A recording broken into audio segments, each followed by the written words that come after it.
Our Poor Clare way of life is evangelical.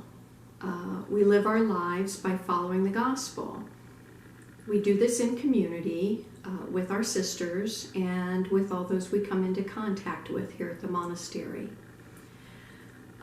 We do this in the monastery 24/7 together. And with our current state of self-isolation and social distancing, many of you now are experiencing what we experience every day in our Poor Clare way of life.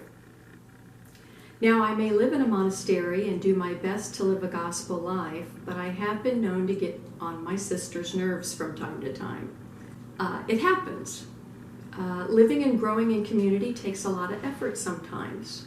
I'm doing my best, and I know that my sisters are trying their best as well. But we're still human.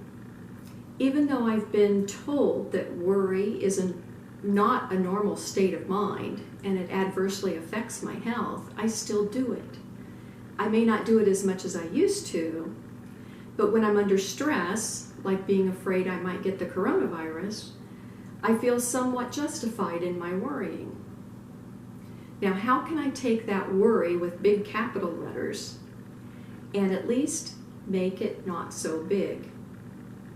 Most of the time, I can forget about my worrying when I get active and I start to think about helping others. Things I try to do to help lessen my worries, sticking to a regular routine of daily activities, at least now for this new normal, making sure I communicate in some way with others during the day so that I feel connected, getting outside for some fresh air and hopefully for some sunshine to lighten my mood. The days fill up pretty fast with positive things, and I can prevent those worries from creeping up on me. As Poor Clares, our way of life is all about the schedule. Our life revolves around the Liturgy of the Hours and right now, communion service.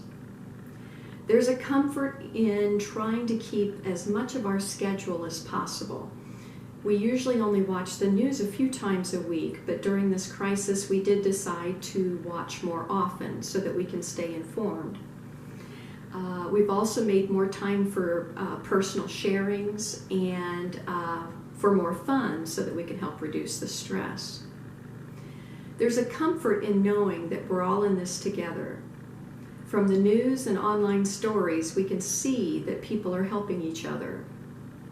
And by helping each other, we can get through this current coronavirus crisis.